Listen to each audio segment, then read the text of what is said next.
No matter what media I consume, whether it be games, movies, or TV shows, there's one type of character that always exists. The Everyman. From Spider-Man, Homer Simpson, Invincible, Kirito. That one ordinary guy who gets thrust into every extraordinary situation. And with the power-up and a dream, we as the audience anticipate their every move, and get to see how they're going to tackle the great challenges set before them. However, there's one fatal flaw with Everyman characters, and it's why there's so much hate surrounding this trope. Now, enter Robert Robertson, the guy who can't seem to escape an HR violation, gets flamed for his dad bod, and everyone's token white boy who somehow ended up being the perfect Everyman. He's depicted as compassionate, empathetic, and devoted, yet also impulsive, judgmental, and self-destructive. Now, what makes these characters different, you may ask? Most Everyman protagonists are written to be relatable, with being interesting as an afterthought. And it's this very flaw that Dispatch reverse engineers within each and every episode. So let's break down how Dispatch not only fixed the Everyman trope, it perfected it. But before we jump into that, what is an Everyman? An Everyman character is usually an ordinary person, often lacking special powers or high status, who, more often than not, gets pushed into extreme situations, and at times serving as a self-insert for the audience and or player. A blank slate, if you will. Now, despite the definition, the main character's role isn't just to serve as a self-insert. They also work to establish the setting, characters, system, and the rules of the world as we as the audience are stepping into it for the first time. They are the eyes and ears of the world we are stepping into. Take the Spider-Man comics, for example, as they do an exceptional job with this. For the first few issues, it is established early on what we are to expect. Peter being your everyday high school teenager in New York City, and through his eyes, we are introduced to his guardians, Aunt May and Uncle Ben. All this changes, of course, once he gets bitten by the radioactive spider that not only gives him his powers, but inadvertently leading to the death of his Uncle Ben. Learning that, with great power comes great responsibility. This sparks the catalyst for the story moving forward. From here on, we as the audience not only follow Peter's journey in juggling working at the Daily Bugle and hiding his identity, but also understanding what it really means to be Spider-Man. Not just for himself, but for others too. And this not only establishes Peter's character and who he is as a person, but also shows us the stakes he is up against. On top of fighting villains left and right, he is humanized in a way that lets him deal with the same problems the audience understands. The constant bullying, having to balance his school life with being Spider-Man, and falling in love along the way. And many versions of Peter Parker exemplify the Everyman trope in a way that has set the standard. However, in today's media, many characters fail to reach that standard, and have quite literally set the tone for others to follow. Dispatch has masterful storytelling, knowing how to create fleshed out and compelling characters, and this is no exception for our main character, Robert Robertson. In episode 1, the very first scene in the game, we see Robert talking about his father, with the game allowing the player the choice to express his love for him despite the implied hardship he faced growing up. Already, this shows us one key component that most Everyman characters lack. They are human first. Characters second. Many often forget that life doesn't follow a script, that us as humans face challenges on a day-to-day basis. And with that, not just comes its wins and losses, but emotions and feelings that can be messy. Human beings are messy, but that's the beauty of it. And Dispatch nails that concept in just the first few minutes of the game. In the following scene, he is shown to be holding Toxic hostage, and it's this choice that reflects the type of person Robert is. Depending on your choice as the player, if you drop Toxic,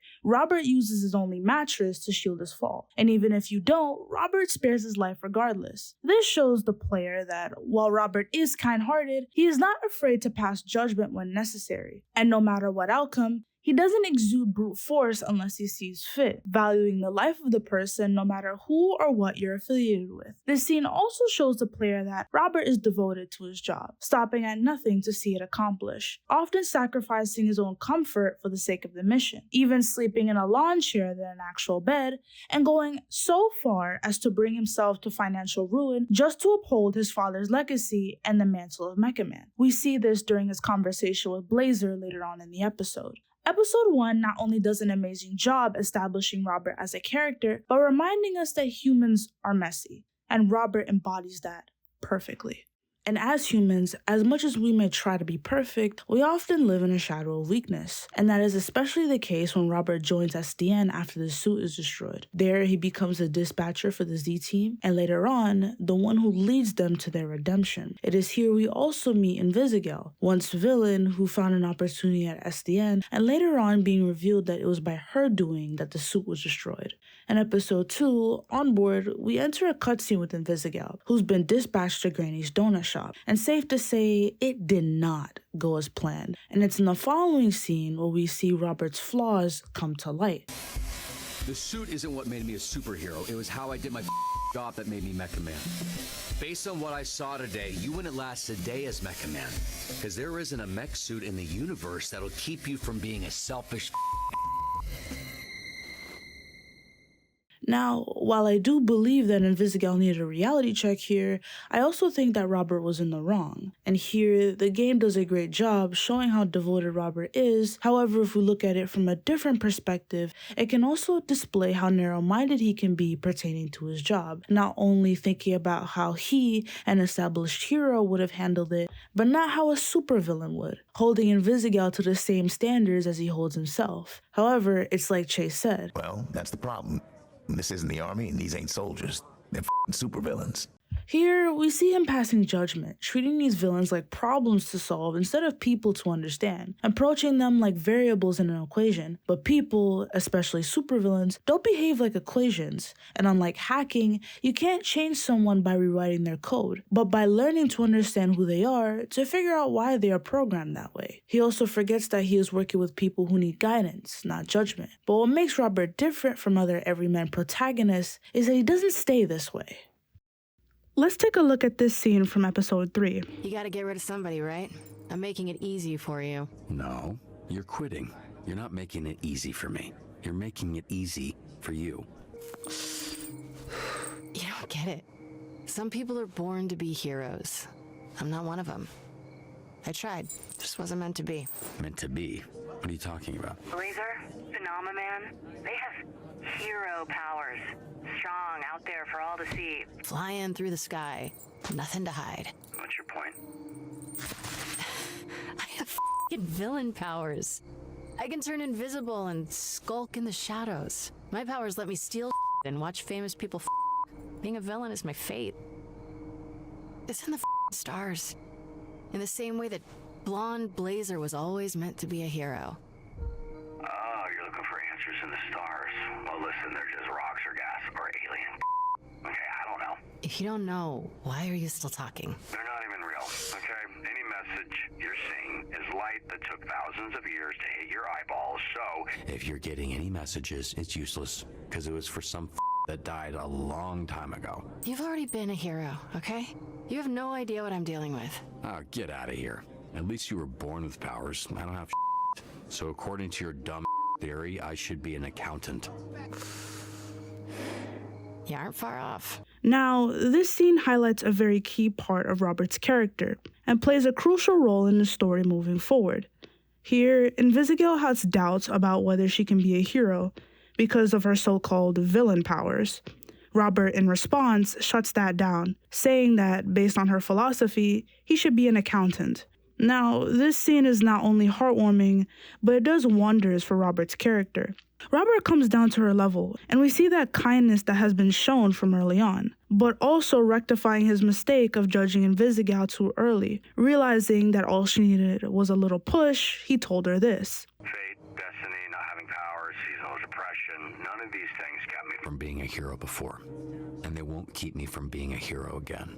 And from this confession and push, we see a shift, not only from an Invisigal, but Robert too. From Invisigal moving up to the leaderboard and gaining newfound confidence, to Robert sympathizing with her and allowing them to reach a common ground, all because she was judged on her outcome and not her circumstance. This not only fits the overarching theme of Dispatch, redemption, but also shows that Robert perfectly fits the Everyman mold. Seeing Invisigal at her lowest moment, realizing that all she needed was for someone to not just believe in her, but to give her the reassurance that she can be a hero too. And you know what makes this scene even more powerful? Let's cut to the clip from episode 4. That first week, Busy, I was gonna walk off the team. You know, she's feeling low, talking about how she was born with powers that always meant she'd end up as a villain. Like it was fated. So obviously I gave her the pep talk, you know, like, that's all bullshit. You make up your own fate, yada yada. I don't even remember what I said, but I do remember thinking, oh, fuck. Yeah, that must have been hard. Like if I didn't have you, you know, and my dad, where would I have ended up? As we can see here, this not only shows that Invisigal and Chase see things from a different point of view, but it allows the player to see things differently as well. This shows us that no matter what cards you've been dealt or what cards you've played, you can still change the course of the game so long as that's what you believe. And this is what I love about Dispatch. Not only are Robert's flaws clearly defined, but we also see him changing and reflecting on previous actions, not only showing that change is possible in villains, but heroes too. Now, there's one more scene I want to show you. It not only shows that Robert perfectly fits the Everyman archetype, but also I believe this to be the pinnacle of his development. Take a look at this. You're right. It's a front. This guy, Robert, is a mask. He's not real. He's the guy who sits behind his desk, biding his time, dreaming of the day he gets back in the fight. I haven't told you who I was because I'm kind of starting to like you all, and I'm not sure you're gonna like the real me. But the difference between this team getting by and this team being great is trust. So you should get to know the real me.